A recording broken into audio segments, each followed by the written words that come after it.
아이들이 있는 데서는 절대 큰 소리 내서도 안 되고 싸우서도 안 돼. 자녀들이 있는 데서. 이게 철칙이에요. 무슨 얘기인지 알겠죠? 그렇게 싸우다가도 자녀들이 있거나 부모가 있을 때는 절대 큰 소리 내면 안 돼요. 여러분, 제가 좀 죄송한데 우리 부부가 진짜 많이 싸웠어요. 네, 결혼 지금 90년에 결혼했거든요. 많이 싸웠는데 길 가다가 옷 하나만 던져 패대기 친 거 한 번, 소리 꽤 가면 지른 거 두 번, 딱 두 번이야. 대단한 게 그것도 부끄럽더라고. 그것도 회개거리야. 금술이 좋아서 그런 게 아니에요. 참는 거지. 혼자 사는 게 아니잖아. 그래서 우리가 가정이 떼거리가 없어서 얼마나 힘들게 내가 목회를 했겠어요. 그러니까 27년 동안 그 공부하고 신학교 다니면서 신학교 15년 다녔잖아. 그러니까 수학여행을 한 번도 못 갔잖아요, 제가. 그런데 하나님이 해외 선교 이렇게 목회하면서 하니까 50개 나라 다니면서 나는 그래서 선교라고 생각 안 했고 수학여행 왔다 생각해. 중국에는 200번 넘게 다녀왔어요. 근데 뭐 제 자랑이 아니고 그래서 떼거리가 없다 보니까 제 와이프가 부유한 가정에서 아버님이 경찰청에 전남 도경에 거기 정년 퇴임하시니 얼마나 부유하게 했어요. 나는 시골에서 어렵게 전라도 한평 학달에 전라남도 한평을 학교면 석정리 흥림동 647번지. 그러니까 되게 어렵게 살아왔겠죠. 우리 형님들 둘이는 대학원까지 나오고 소 팔고 몸 팔고 땡. 내가 이제 막상 학교 가려니까 없는 거야. 땡거리가 없는 거지. 그래서 나는 자수성가해서 여기까지 왔어. 진짜로. 그러니까 우리 와이프가 1년에 꼭 두세 번만 되면은 못 살겠다고 이혼하다 보는 거지. 그래서 내가 26년째 우리 조카 입양한 큰딸 입양했잖아요. 우리 아들, 딸 4명 앉혀놓고 우리 와이프가 앉아라 그랬고 내가 26년 만에 처음으로 얘기한다. 이 시간 이후부터 한 번이라도 이혼하자고 하면 내가 이혼하겠다. 내가 이혼하겠다. 그런 사람이요. 지금까지 한 번이라도 이혼하자고 우리 와이프 했을까 안 했을까? 왜?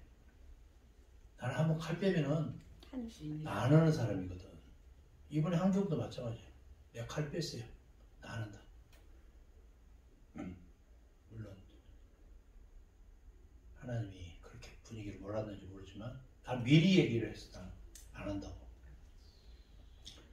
그러니까 그런 거예요. 회사가 목회자의 임지만큼은 하나님이 정한 코스대로 가는 거고 인본주의적인 색채를 가는 것은 한계가 있어요. 목회자들이 물질을 탐하고 물질을 쫓으면 반드시 망해. 잘 되는 것처럼 보이는 거예요. 집에 가서는 아멘 하시기 바랍니다. 무슨 말인지 좀 이해가 되겠죠? 그런 것 쫓으면 큰 것을 못해. 그런 사람을 일컬어서 뭐 땡땡땡 그래. 새 땡땡땡. 지금 큰 걸 봐야지. 본질이 아닌 걸 가지고 자꾸 쪼수고 판단하고 비판하고 정죄하고 도마에 얹으면 안 되는 거야. 여러분들도 마찬가지로 교회를 섬기든 뭘 섬기든 중심을 갖고 흔들리면 안 돼. 아멘. 다시 할까요? 집에서 아멘 하려고 그러나? 다시 한번. 중심을 잡고 본질에 충실하시기 바랍니다. 아멘. 시작할게요. 이전까지 다 녹화해서 뺄 거야. 자, 8과 메시아의 7대 표적이 있는데 여러분 사도 요한은 예수님께서 요한복음은 무슨 성경 공부라고 했어요? 귀납법이라고 했어요? 연역법이라고 했어요? 연역법적이라고 했잖아요. 연역법은 뭐냐? 결론을 맺어놓고 무엇 때문에 그 결론이 그러냐를 설명하는 거잖아요. 그래서 요한복음은 예수님이 말씀이고 하나님이고 성령이다. 그리고 우리의 주님이고 그리스도다. 이것을 먼저 선포하고 뭐라고 말하냐면은 무엇 때문에? 그것을 헬라어로 이거예요. 에고 에이미. 나는 무엇이다. I am. 그러면서 7가지에 대해서 얘기했잖아. 그 7가지가 이제 뒤에 설명하겠지만 첫 번째가 예수님은 뭐다? 선한 목자다. 그 얘기 전에 생명의 떡이다. 생명의 떡이다. 두 번째는 세상의 빛이다. 선한 목자다. 양의 문이다. 부활이요 생명이다. 길이고 진리고 생명이다. 그리고 참 포도다. 이 7가지에 대해서 말씀하신 거예요. 무슨 말이 좀 이해가 되죠? 네. 그러면서 이번에 지금 오늘 공부할 게 뭐냐면 7가지 표적에 대해서 말해. 자, 표적, 기사, 이적 좀 똑같은 얘기죠?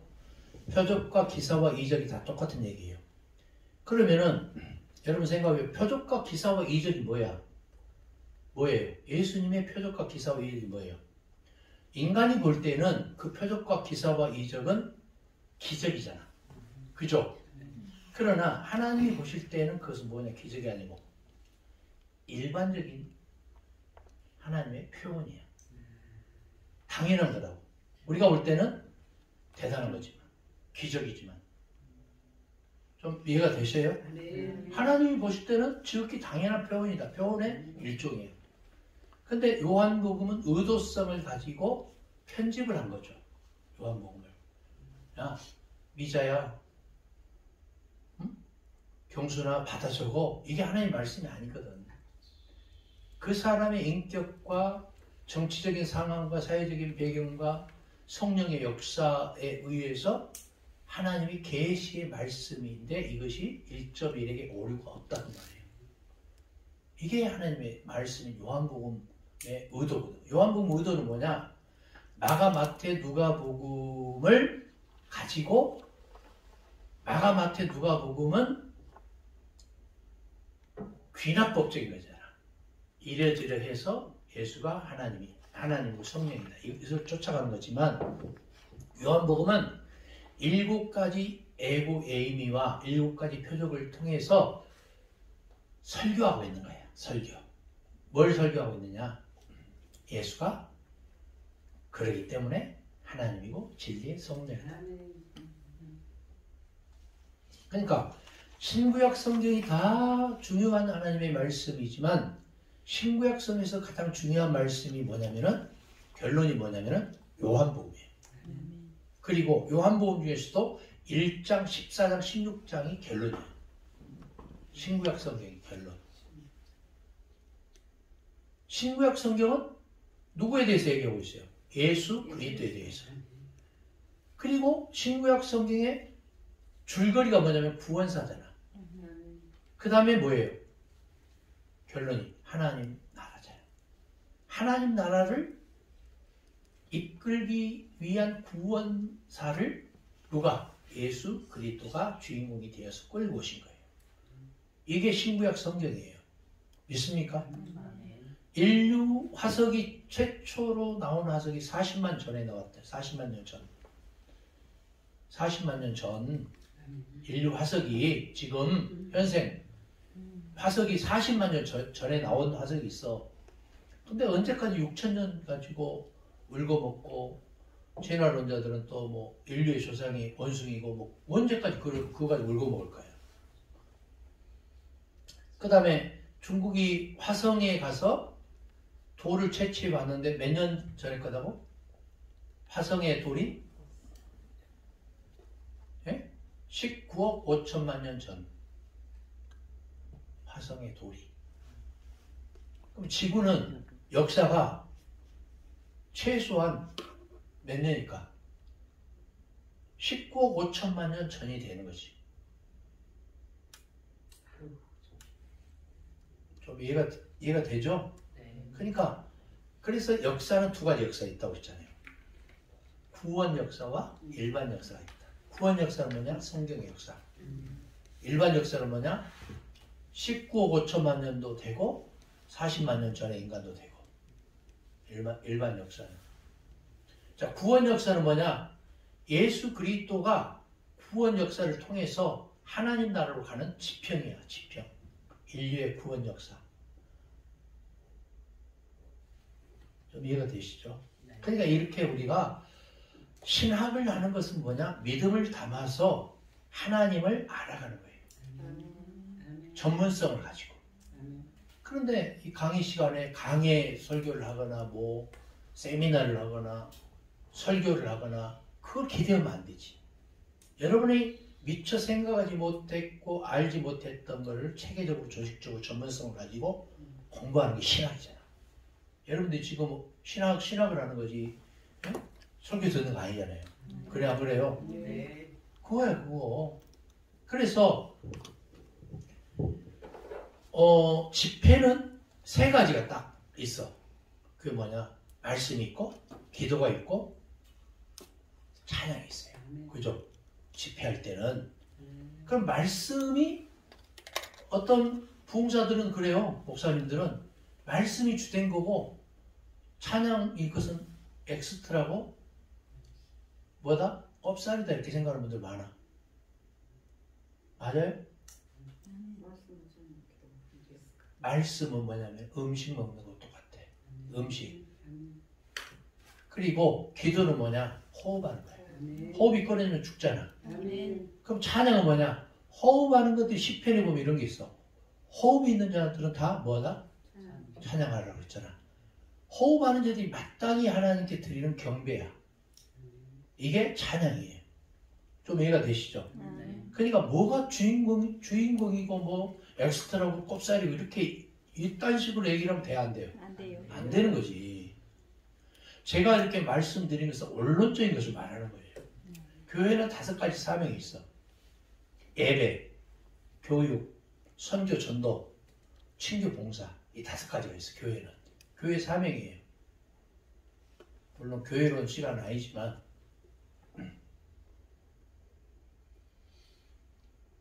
예배, 교육, 선교, 그 다음에 친교, 봉사. 선교 안에 전도도 들어가. 자, 첫 번째 표적, 7가지 표적 중에 2장 1절에서 12절 나오죠. 가나의 혼인잔치가 나오죠. 요한은 예수님께서 사역하신 첫 번째 주일에 일어난 일들을 차례로 증거를 하고 있는데 첫째 날은 예루살렘으로부터 파송된 사람들에 대한 자신과 그리스도에 대해서 증거를 하고 있어요. 1장 19절 28절에. 두 번째는 둘째 날은 세례 요한의 증거가 있는데 예수님은 하나님의 어린 양이고 하나님의 아들이다 이렇게 말을 해요. 요한이. 셋째 날은 세례자 요한의 2 제자가 예수님을 쫓아왔잖아. 그중 한 명이 베드로를 주님께 인도했어요. 베드로를.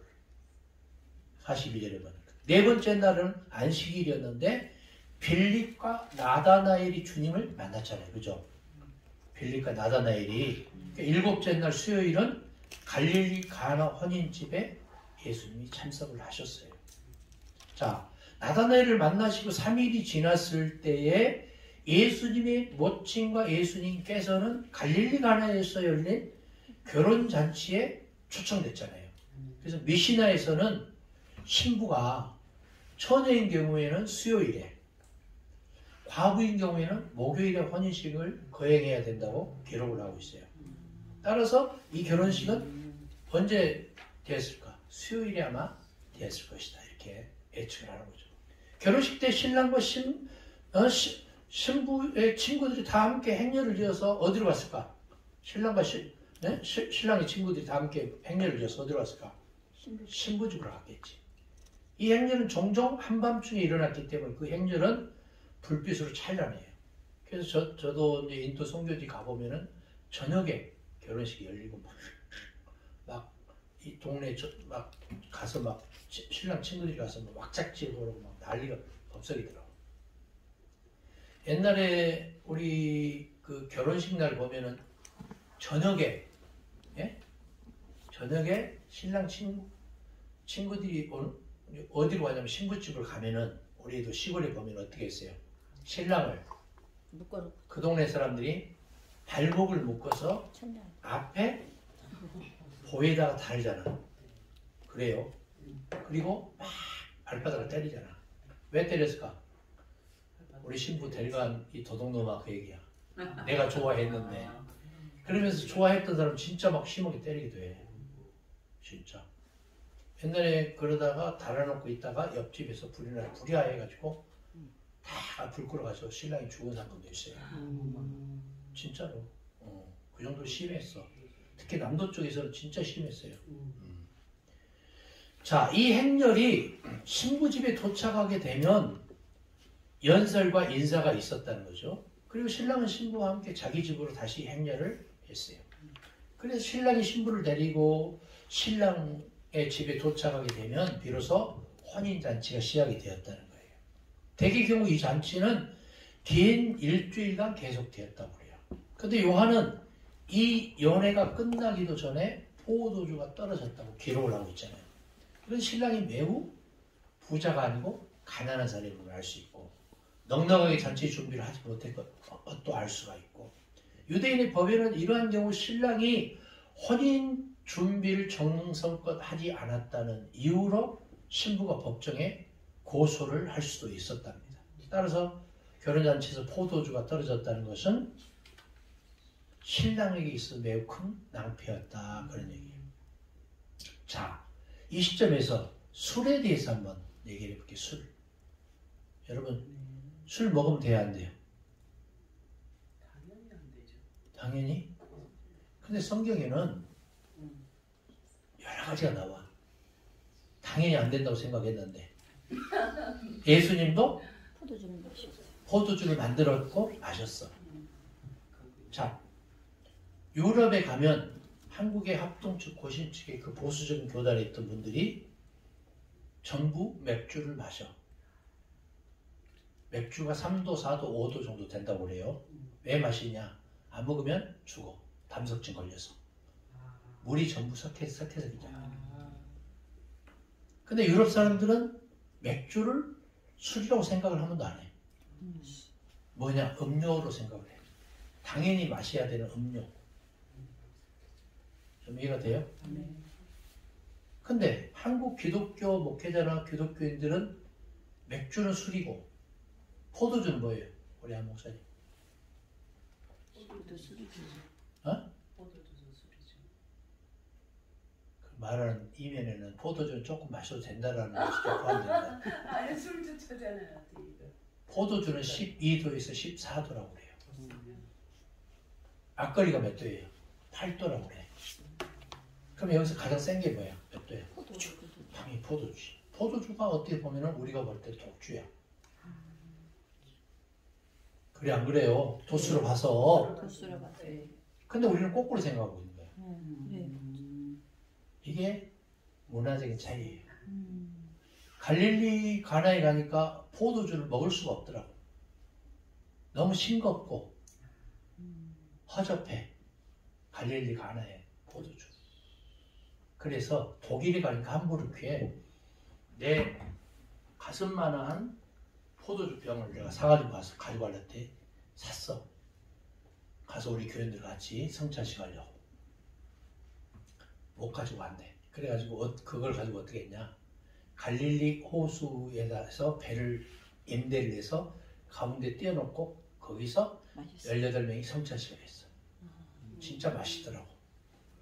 맛있다고. 이거 아멘이요. 그러니까 술에 대한 관념을 그 다음에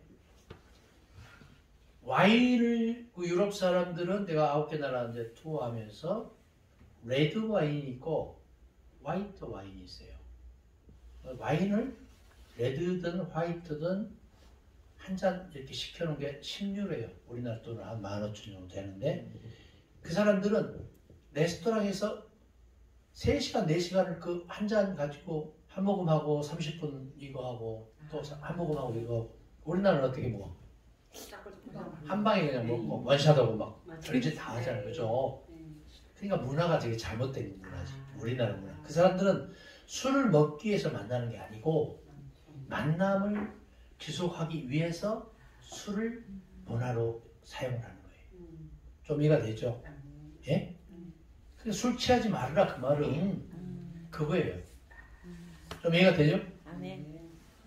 근데 우리는 술을 먹느냐 마느냐 맥주는 술이고 포도주는 조금 마셔도 되고 이런 개념에서 접근하니까 이게 말이 안 되는 거지. 그죠? 좀 이해가 됐죠? 그러니까 그거 뭐 술 먹고 뭐 그런다 해서 뭐 지옥 가고 천국 가고 이런 개념은 아니지만 술 취하니까 술 취함으로 인해서 그것이 이 눈깔이 돌아가지고 이상한 짓 한다 그 말이에요. 정신이 해롱해롱해서 좀 이해가 되죠? 그런다 해서 뭐 이금성 목사 뭐 술 먹으라 했다. 내가 술 먹으라고 언제 그랬어? 안 했잖아. 술 취하지 마라 그랬지. 좀 이해가 되죠? 이해가 되면은 두 손 들고 할렐루야 하면 할렐루야. 이게 굉장히 중요해 이게. 왜 안 해? 굉장히 중요하다고. 근데 여러분 자 술을 절제가 안 돼. 예? 포도주 한 잔 먹고 2잔 또 달라고 그래. 그런 사람 절대 술 먹으면 안 돼. 좀 이해가 돼요? 그런 사람들 있죠? 포도주 한 잔 줬는데 아 맛있다 그러고 2잔 달라는 사람 있어. 이 사람은 절대 한 잔도 먹으면 안 돼. 그런 사람들은 중독성이 있어. 네. 한 잔으로 끝내야지.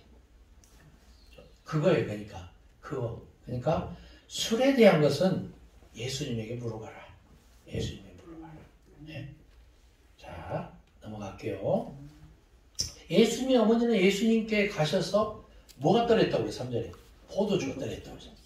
주님의 모친께서는 주님의 비범함을 아셨기 때문에 이런 경우 무엇인가를 할 수 있다고 믿으셨던 것 같아요. 그러나 주님께서는 뭐라고 말해요? 여자여, 여자여, 나와 무슨 상관이 있나이까? 내 때까지 이르지 못했나이다. 이렇게 하셨잖아요. 마리아는 예수님을 아직도 자신의 아들로 생각을 했지만 그러나 이제 세례를 받으시고 제자들을 거느리고 오신 주님께서는 개인적인 이 가정이라는 울타리를 떠나서 하나님의 사역을 감당할 공적인 위치에 있었다. 그 말이에요. 그래서 주님께서는 모친을 어머니라 부르지 않고 일반적인 호칭 여자라고 불렀던 거예요. 그래서 자신이 활동할 때가 아직 되지 않았다고 대답하셨잖아요. 그러나 마리아는 하인들에게 예수님께서 무슨 말씀을 하시든지 그대로 행하라고 5절에 지시하잖아요. 그리고 마리아는 주님께서 이러한 공경에 처한 사람들 그대로 두시지 않을 주님을 잘 알고 있는 것 같아요. 자, 요한은 그때 그곳에 물을 2-3통 담을 수 있는 돌 항아리 6개가 있다고 기록을 하잖아요. 주님은 하인들에게 그 항아리에 뭘 부으라고? 물을 부으라고 지시하셨잖아요. 사람들은 그래. 봐라. 예수님은 포도주를 만드는 것이 아니고 물을 가지고 만드셨다. 그렇기 때문에 그것은 우리가 먹는 포도주가 아니다. 이렇게 말씀하는 분들도 있어요. 근데 천만의 말씀 만만의 공덕. 되어진 현상은 뭐예요? 물이 변해서 포도주가 돼서 포도주인 거지. 그게 믿음인 거지.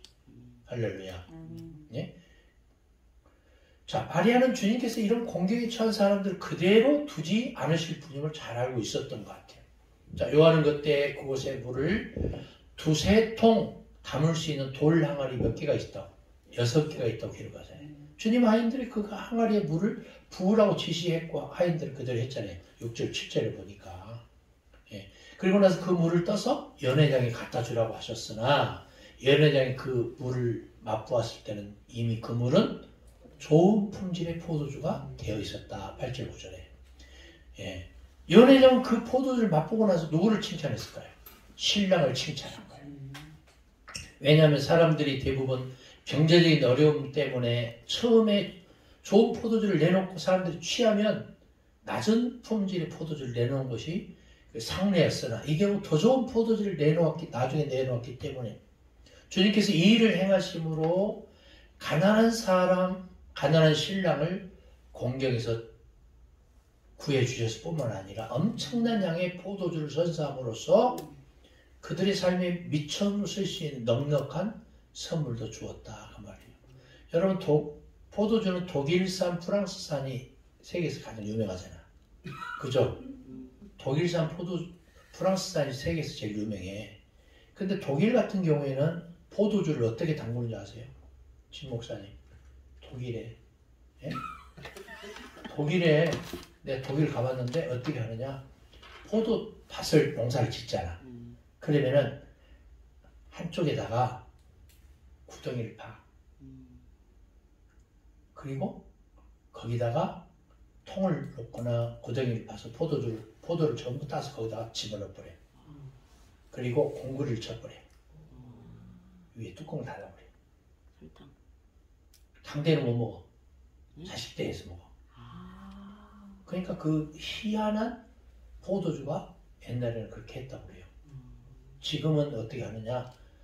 물실에다가 지하 경락고에다가 통에다가 몇 년도 이렇게 해가지고 습도, 온도 다 조절해서 하는데 옛날에는 방식이 그렇게 했다고 그래요. 농부들이. 그리고 그 포도 굴 속에 담겨있는 포도가 뭐냐면 자식들이 뭐예요? 유산이. 좀 이해가 되죠? 우리도 한번 해볼까? 자, 어쨌든 이 사건은 예수님께서 누구임을 보여주기 위한 거예요. 하나님. 창조주고 만물의 주권자라는 것을 보여주고 있는 거예요. 예? 할렐루야. 자, 이것을 지켜본 제자들은 주님께서 메시아이심을 더욱 확신하게 되고, 그죠? 유대 종교는 출발은 좋았으나 시간이 지남에 따라서 사랑과 율법의 정신이 잊어버리고 살았잖아요. 그래서 사람들에게 더 이상 아무 기쁨을 주지 못하는 종교가 되어버렸어요. 그러나 하나님의 아들인 예수가 오셔서 사람들에게 진정한 기쁨을 주는 새로운 복음이 뭐냐면 포도주다 그 말이에요. 포도주가 뭐다? 그 당시 포도주 떨어진 자취집 사람들에게는 뭐였어요? 포도주가 복음이었지. 기쁜 소식이었지. 이 복음은 전에 주어진 율법보다 더 질적으로 좋은 것이었고 이 사건 후에 예수님과 그 가족들을 가버나움으로 내려갔어요. 12절에 보니까. 할렐루야. 자, 여기 가나 사건에서 보여주신 예수님의 모습에서 창조의 능력을 가지신 분이다. 첫 번째. 두 번째는 부족함을 채워주는 복음을 안겨다 주신 분이다. 자, 이게 첫 번째 사적인 표적. 가나의 혼인잔치. 자, 두 번째 2장 13절에서 25절에 보니까 성전 청결 사건이 나오죠. 두 번째. 자, 6월절이 가까웠을 때 예수님께서 다시 어디로 올라가셨어요? 13절에 보니까 예루살렘 올라가셨잖아요. 주님께서는 성전 안에 아마 이방인의 뜰이었을 것으로 보는데 소와 양과 비둘기 파는 사람들, 돈 바꾸는 사람들이 앉은 것을 14절에 보셨잖아요. 순례자들 중에는 먼 곳으로부터 절기에 참여하기 위해 오는 사람들이 많았다는 거예요. 그들은 성전에서 희생 제물을 사서 제사를 드릴 수 있었어요. 그러므로 그들은 먼 곳에서 예루살렘까지 짐승을 끌고 오는 수고를 덜 수가 있었다 그 말이에요. 또한 각국으로부터 온 사람들은 자국에 뭘 가지고 왔을까? 돈을 갖고 온 거지. 예? 이곳에서 성전에 통용되는 화폐로 또 바꿨어. 달러를 뭐 교환하고 뭐 이런 게 있잖아. 우리도 외국 여행 가면은 외국 여행 가는데 우리 속 끌고 가서 거기 옛날에 같으면 제사 지낼 수 없잖아. 돈으로 환전해서 가서 달러를 바꾸고 또 달러 가지고 그 현지 사람들 또 달러로 바꾸잖아요. 그죠? 예? 그거 똑같아. 그리고 그 달러 바꾼 걸 가지고 현지 달러 가지고 또 뭐를 해? 성전 앞에 가서 예? 소나 비둘기나 양을 또 살 거 아니에요. 곡식이나 이제 그런 거 주님께서 성전에서 보았던 사람도 바로 이런 사람들이다 그 말이에요. 주님께서는 이 광경을 보시고 노끈으로 채찍을 만들었어요. 의자 및 소쿠리를 만드는 풀이에요. 그게 노끈이. 예? 그리고 양과 소를 성전에서 내보내시고 비둘기 파는 사람들이 이것을 가지고 나가라고 했어. 왜 그랬을까? 그리고 돈 바꾸는 사람들은 돈을 썼고 돈을 엎으면서 내 아버지 집으로 장사하는 집을 말라고 했잖아. 15절 16절. 왜 그랬을까? 예? 왜? 아니 당연한 것을 가지고 왜 그랬을까요? 이유가 있어. 이유가 있다고요. 여기 봐봐요. 집중해봐. 여기 봐봐. 자, 돈을 환전하는 과정에서 소위 삥땅을 해먹어. 누가? 제사장들이 고용한 시킨 사람들이. 이 나쁜 사람들이. 삥땅. 삥땅 알죠? 그 다음에 두 번째. 눈먼 소나 쩔뚝거리는 놈이나 이것을 지들이 하나님께 드리면 흠이 없다 이렇게 말하면서 뭐를 해? 사고 파는 거야. 그것도 비싼 가격에. 그러니까 예수님 그걸 보고 이 도둑놈의 새끼들, 예? 해칠한 무덤, 독사의 새끼들 하면서 상을 얻고 쫓아버린다. 그 말이 새치까지 휘두르고. 좀 이해가 돼요? 네. 자, 그러니까 여러분들은 그 배경을 모르니까 왜 그랬을까? 예수님도 화냈는데 뭐 둘러엎고 쫓고 독사의 새끼들 회칠한 무덤하고 했는데 우리도 성질 내도 되지 않냐 이렇게 말하는데 야고보서 1장 그러잖아. 듣기는 속히하고 말하기는 더디하고 성내기는 더디하라고 했잖아. 성내서는 안 되는 거야 사실. 성질 자주 내는 사람들 있죠? 혈기 부리는 사람들 있어요 없어요? 특히 목회자들 성질 내는 사람 있어요 없어요? 미안하지만 지 얼굴이 침뱉기야. 누워가지고. 성도를 이기는 목회자 있어요 없어요? 많아. 성도를 이기는 목회자도 있으면 안 돼. 집에 가서 아멘 하세요. 농담하는 거 아니에요 지금. 내 얘기하고 있는 거예요. 성도를 이기려고 하는 목회자 있으면 안 돼. 그래서 나온 유명한 보험수가 있잖아. 짜증을 내어서 못해. 짜증내고 성질내면 안 돼. 미안하지만 아멘. 회개해야 돼. 회개. 거듭나야 돼. 거듭나야 돼. 성질내고 그래. 농담하는 거 아니에요. 이거 진짜 받아 적어야 돼. 목회자가 성도 얘기 먹으려면 안 되고 두 번째 짜증내거나 큰소리 치거나 혈기 부리면 안 돼. 말아먹는 거예요. 이거. 회복 안 됩니다. 이거 시간 지나도.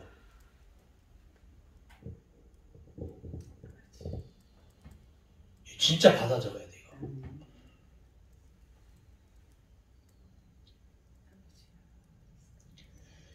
자, 마가복음은 동물을 팔고 돈을 바꾸는 자들이 성전을 강도의 구려를 만들었다고 기록했으나 요한은 그들이 성전을 장사하는 집으로 만들고 있다고 기록하잖아요.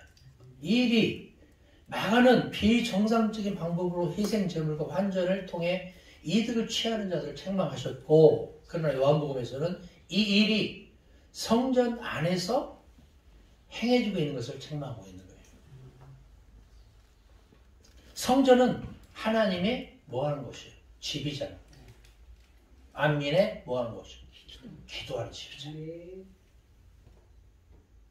여기는 뭐예요? 성전이니까 뭘까? 아, 잘 들어보세요. 여기는 성전이니까 아니까. 그러면 여기는 성전이면은 성소면은 여기는 뭐야? 지성소가 되겠네. 여기는 지성소고 여기는 성전이고 이거는 뭐예요? 지성소에 지성소는요 제사장만 올라가는 거야. 말이 안 맞는 얘기지. 밸런스가 없어 지금 이게 어폐가 있는 얘기란 말이에요. 여기는 성전이 아니야. 예배당이에요. 예배당은 뭐냐? 예배하는 자들이 모여서 하나님께 신령과 진정을 다한 예배를 하는 거예요. 예배가 성립되기 위해서는 기도, 찬양, 설교, 헌금, 축도 이 5가지가 있어야 돼. 다시 얘기할까요? 예배가 성립되기 위해서는 기도, 찬양, 설교, 헌금, 축도가 있어야 돼. 그 한 가지가 빠지면 예배가 아니고 수요일은 뭘까? 수요? 기도회가 돼요. 금요일은 뭘까? 금요? 기도회예요. 구역예배는 뭘까? 구역? 모임이 되는 거지.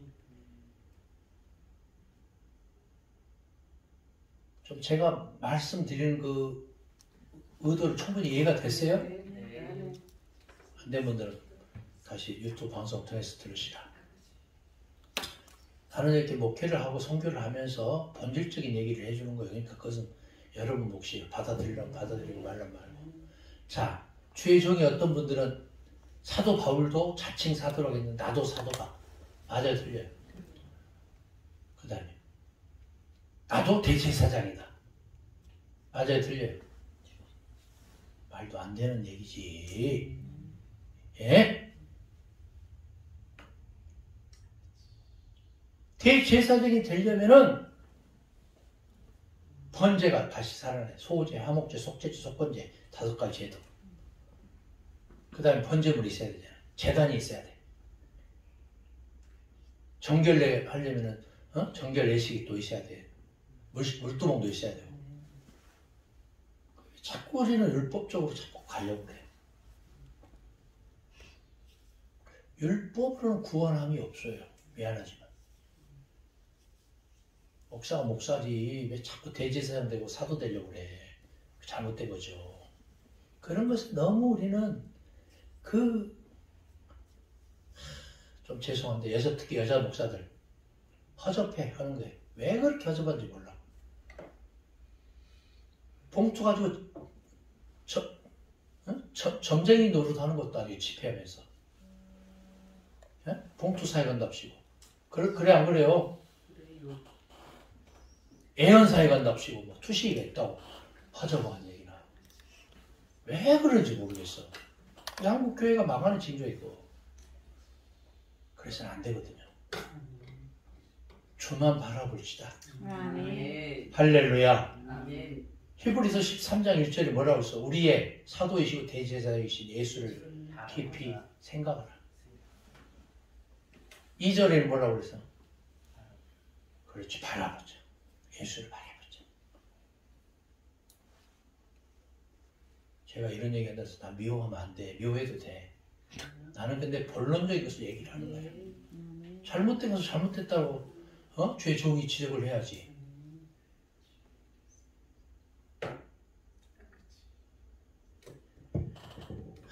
이것은 성전의 기능을 원래 하나님께서 의도하신 대로 계약을 하는 거잖아요.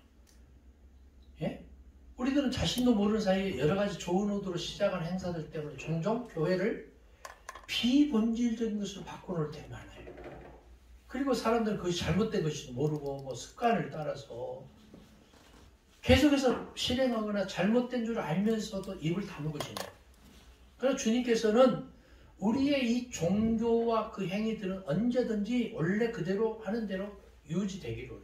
근데 우리가 믿는 것은 종교가 아니에요. 그리스도교예요. 종교와 그리스도교는 달라요. 세상 사람들은 종교인데 왜 그러냐고. 나는 그래. 나는 종교인 아니거든. 그리스도인이거든. 그리스도가 주체가 된다고 하면서 교회의 주인은 누구예요? 교회의 주인은 누구예요? 성도.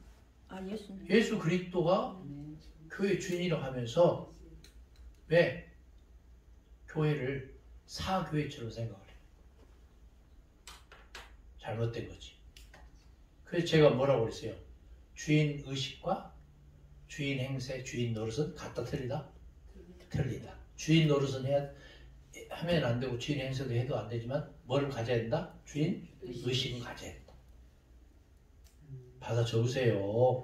주인 의식을 갖자. 따라서 주인 의식을 갖자. 주인 의식을 갖자. 주인 노릇, 주인 행세하지 말자.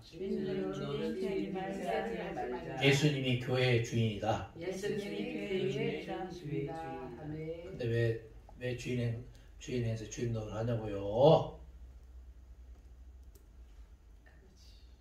자, 더 박수 한번 쳐, 박수.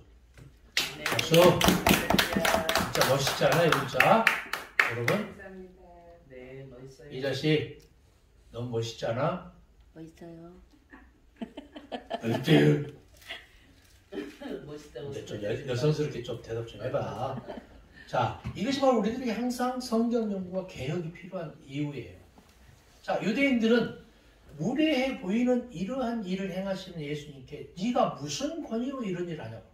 세상의 만왕의 왕, 창조주 하나님, 예? 진리의 영이고 성령이신 우리의 주님이고 구원자 왕이신 예수님에게 네가 무슨 일로 이런 일을 행하냐고 따지는 사람들이 있었다고 말이에요. 그 당시. 무슨 표적을 우리들에게 보여주겠냐고 18절에 항의하잖아요. 주님께서는 그들이 도저히 이해할 수 없는 말로 대답을 했어요. 너희가 이 성전을 헐라. 내가 사흘 동안에 이렇게 19절에 이 성전은 헤롯이 건축한 지 몇 년 되냐면 46년이나 된 것이었으므로 유대인들은 도저히 그 말을 이해할 수 없었어요. 이 성전은 헤롯이 주전 20년에 짓기 시작했고 이 사건이 일어났을 때는 쭉 26년이었기 때문에 이 성전이 건축된 지 몇 년 되냐면 46년이 되었을 때요. 이 성전은 그로부터 37년 후인 주후 63년에 완공이 된 거예요. 완공된 지 7년 만인 주후 70년에 67년에 로마의 장군 티투스, 디도 장군이 쳐들어오잖아. 그래서 70년에 철저히 함락이 되고 지도자들이 어디로 가냐? 마사도로 도망을 가잖아. 마사도 내가 가봤거든요. 한 70m, 100m 정도 되는 이런 성이야. 거기 가서 3년 동안 한글한 거야. 빗물 받아먹고 수로 만들고 그리고 결국에는 옆에 토성을 쌓아서 로마군이 침략을 해오니까 다 죽이고 결국 다 100% 자기를 죽어. 그리고 함락이 되는 마사다.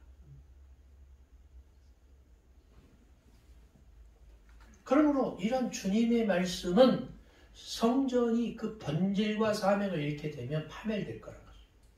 다행히 우리의 이곳은 성전이 아니고 뭐냐? 교회당, 예배당. 교회는 두 가지 있잖아. 유형의 교회와 무형의 교회가 있어. 무형의 교회는 예수 믿는 두세 사람이 모인 곳이고 두세 사람이 모인 곳은 내가 그들 가운데 함께 하겠다고 그러잖아요. 그죠? 네.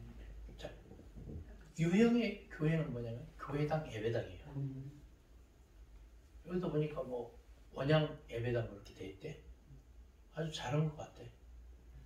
그냥 원양 예배당이지만 그 건물만 예배당 아니잖아. 그럼 어때야 돼? 교회를 가야지.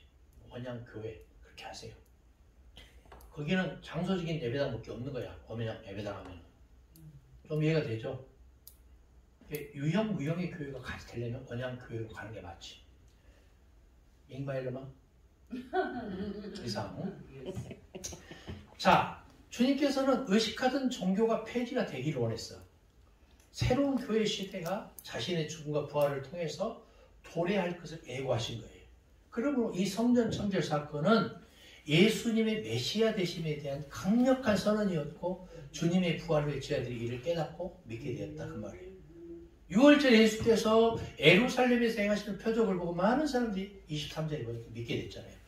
그러나 주님께서는 사람의 중심을 다 아시고 그들에게 어떤 증거도 받으실 필요가 없었으므로 그들에게 자신의 몸을 의탁하지 않으셨잖아요. 24절, 25절에. 이것은 주님께서 모든 것을 아시는 전지하신 분임을 보여주고 있다 그 말이에요. 주님은 전지하신 하나님이셨어요. 주님은 우리들의 모든 죄성과 연약함을 다 알고 계셔. 우리들은 주님을 믿고 따른다고 하다가도 금방 주님을 뭐예요? 배반하잖아요. 이러한 인간의 심성을 아시는 주님께서는 우리에게 의탁하지 않으셔요. 단지 은혜로 우리들을 붙잡아 주기를 원하시는 믿습니다. 자, 두 번째 성전 청결 사건에서 나타난 예수님은 성전의 모형이었다, 원형이었다 그 말이에요. 두 번째는 인간의 모든 마음과 모든 것을 알고 계시는 하나님이셨다 그 말이에요. 할렐루야. 할렐루야. 네. 자, 두 번째 니고데모와의 대화 3장 1절에서 21절. 이것은 순한 예고입니다. 순한 예고. 자, 요한은 앞에서 요한 자신과 당시의 영적 지도자였던 세례자 요한, 제자들이 예수님을 하나님의 아들로 증거한 사실에 대해서 증거하고 있는데, 이제 본문에서는 전형적인 바리새인이었던 니고데모가 예수를 만난 사건을 소개하고 있어요. 니고데모는 유대인의 최고 의결기관인 산헤드린 의원이었어요. 율법을 준수하고 장로들이 전통을 존중히 여기는 바리새인이었다, 그 말이 1절에 보니까. 그런데 예수께서 행하는 모든 일을 보면서 예수는 분명히 하나님께서 보내신 분이라는 확신을 갖게 되었어요. 예수님과 대화하기 위해서 언제 찾아왔어? 낮에 왔어? 밤에 왔어? 밤에. 왜? 사람도 너를 의식한 거지. 그가 예수님을 밤에 찾은 것은 그가 다른 사람들 너를 의식할 수도 있고, 또는 밤이 대화하기 가장 적합한 시간이기 때문일 수도 있으나, 현대 학자들은 대체로 니고데모가 밤에 예수님을 찾아온 것을, 어둠에 사는 니고데모가 빛이신 예수님을 찾아온 것을 상징적으로 해석하고 있다, 이렇게 말하고, 영적으로. 예수님께서 니고데모에게 사람이 뭐 하지 않으면, 거듭나지 않으면, 이건 트와이스 본이라고, 트와이스, 두 번 태어나는 거. 하나님 나라를 볼 수 없다고 하셔서 3절에, 여기서 거듭난다는 말은 위로부터 난다라는 말로 번역될 수 있어요. 위로부터 난다. 영적 출생을 경험하지 못한 니고데모는 사람이 어떻게 늙어서 두 번 태어날 수 있습니까? 자, 니고데모 말대로 보면 불교에서는 뭐라고 그래, 이걸 보고? 현에? 사사? 생각해봐. 한세. 이게 웃기는 거야. 그래서 벌레가 있어. 벌레 밟아서 죽여요, 못 죽여요? 못 죽여. 동식물 먹어요, 못 먹어? 안 먹잖아. 왜? 과거에 전생에 그것이 우리 조상이었다고 생각해. 얼마나 웃기는 짬뽕들이야. 개고기 먹으면 될까 안 될까? 근데 왜 개 키워? 윤석열이냐? 아이고. 잡아먹는 게 있고 키우는 게 있고 그런가? 그게 그거지. 그 말장난하면 안 돼. 결론적으로. 예? 말장난. 우리 개가, 사모님, 우리 개가 9마리가 있는데 지들이 사고 쳐서 8마리 낳더니 엊그저께 또 4마리 낳더니 오늘 6마리 또 낳았어. 내가 미쳐버렸어 진짜. 18마리야. 한 마리가? 아니, 또 옆에 또 임신이 또 있어. 내가 미쳐 진짜. 이거 어떻게 하냐고. 18마리. 개농장. 개념으로 만나. 자, 먹자. 한장 오는 거 이거 큰일 났어 이거. 똥개예요, 나요? 다 이건이가 키우던 개들이에요. 자, 나중에 얘기하고. 큰일 났다. 아휴, 이런 개들 보면 얼마나 이쁘지 뭐. 새끼 때문에 예뻐요. 예수님께서 사람이 거듭나지 않으면 하나님 나라를 볼 수 없다. 예? 예수님께서 사람이 물과 영으로 나지 않으면 하나님 나라에 들어갈 수 없다. 이렇게 대답했잖아요. 육으로 난 것은 뭐라고? 육이지만 성령으로 난 것은 뭐다? 영이다. 주님께서 사람이 영적으로 다시 태어나는 일은 불가능한 일이 아니라고 3절 7절에 말씀하잖아요. 성령으로 난 사람은 마치 바람이 임의로 불매 그 소리는 들리지만 그것이 어디로 와서 어디로 가는지 알 수 없는 것과 같다고 8절에 말하잖아요. 중생한 사람은 그 결과가 행실과 태도로 나타나기는 하지만 어떻게 태어나는 자에 대해서는 눈으로 확인할 수 없잖아요. 그러나 영적인 일을 이해할 수 없는 니고데모는 또다시 어떻게 이런 일이 가능하냐고 9절에 물어보잖아. 주님께서 이스라엘 가르치는 네가 어찌해서 이런 영적인 것을 알지 못하느냐. 그리고 10절에 책망하셨잖아. 주님께서는 자신이 사실과 본 것을 증거해도 그들이 그 증거를 받지 않는다고 그래요. 그래서 예수님 뭐라고 말해? 예? 너희가 앞을 보면서도 앞을 보지 못하는 영적인 뭐라고 그래? 소경이라고 말해. 주님 뭐라고 말해? 들을 귀가 있는 자는 들을지어다. 앞을 보면서도 보지 못하고 들을 귀가 있는데도 제대로 듣지 못하는 영적인 소경과 기몰에게 말씀하는 거예요. 우리 목회자, 목사들, 전도사들, 목회자 될 사람들이 정말 정신 차려야 돼. 그래서 나온 복음서가 있잖아. 뭐예요? 똑바로 보고 싶어요, 주님.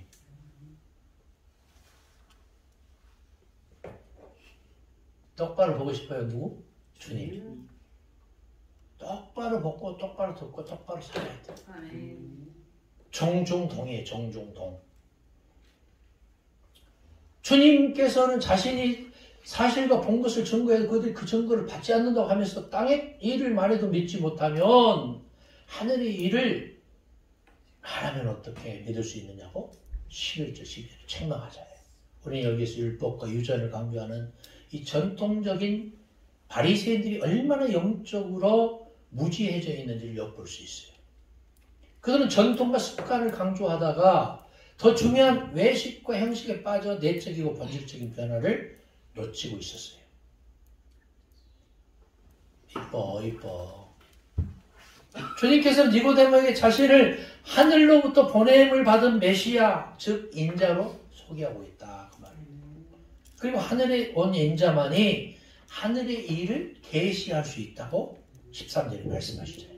주님께서는 니고데모가 이해할 수 있는 비유를 가지고 자신의 일에 대해서 설명해 주시면서 바리새인들은 구약의 이스라엘 백성들이 하나님을 원망하다가 뭐 벌뱀에 물린 사건을 잘 알고 있었잖아요. 그때 모세는 그들을 구약의 이스라엘 백성들이 하나님을 원망하다가 벌뱀에 물린 사건을 가지고 막 모세가 그들을 구원하기 위해서 하나님께서 뭐 기도했고 하나님께서 그들에게 놋뱀을 만들어 놋비 장대에 매달게 하셨고 누구든지 그 뱀을 바라보는 자는 뱀의 독으로부터 구원해 주셨다고 뭐 그렇게 말하잖아요. 그죠? 민수기에 보니까.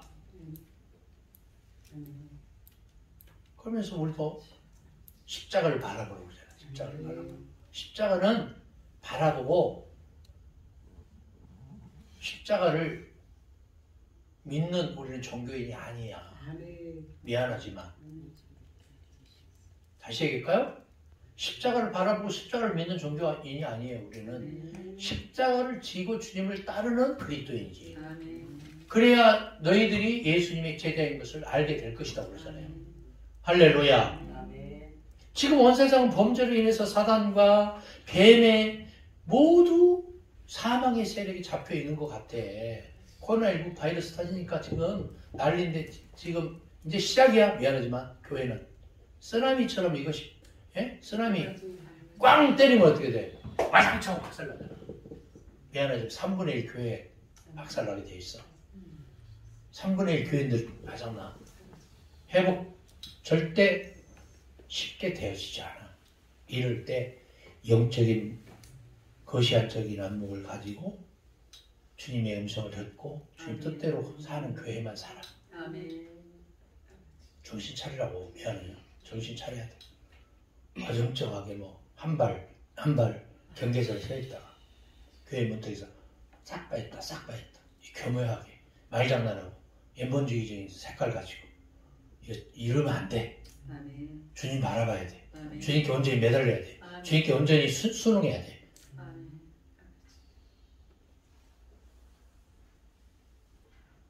여기만 저기냐? 아멘. 웃어? 진짜 중요한 메시지인데.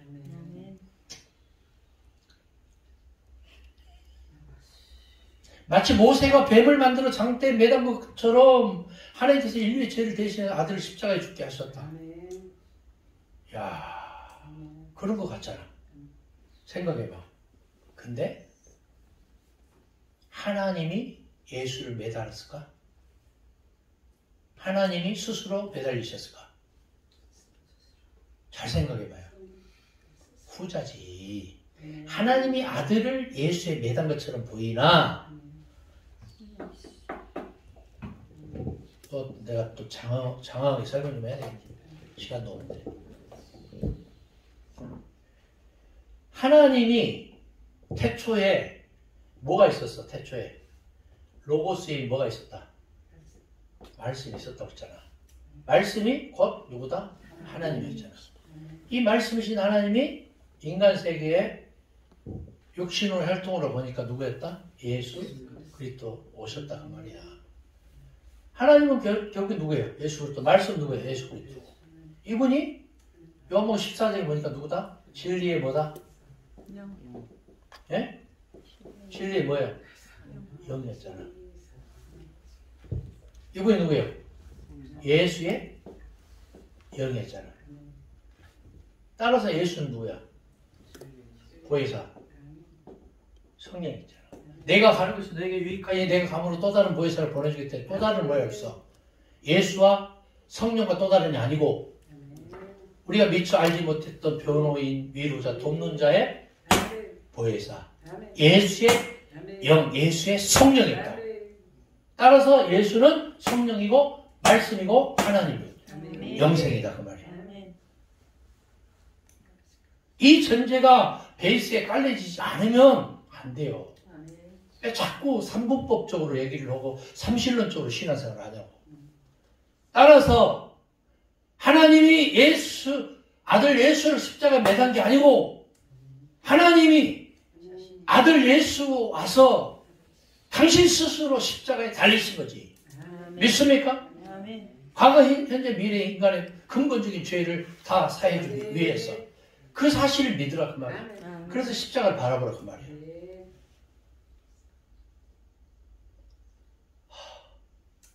좀 이해가 됐어요? 아멘. 이것을 모르면 여러분들은 미안하지만 초등학교 수준밖에 안 돼 있는 거야. 이걸 모르면 이제 좀 올라가야지. 자꾸 지난 강의, 지지난 강의 자꾸 반복하게 하면 시간만 뺏기잖아.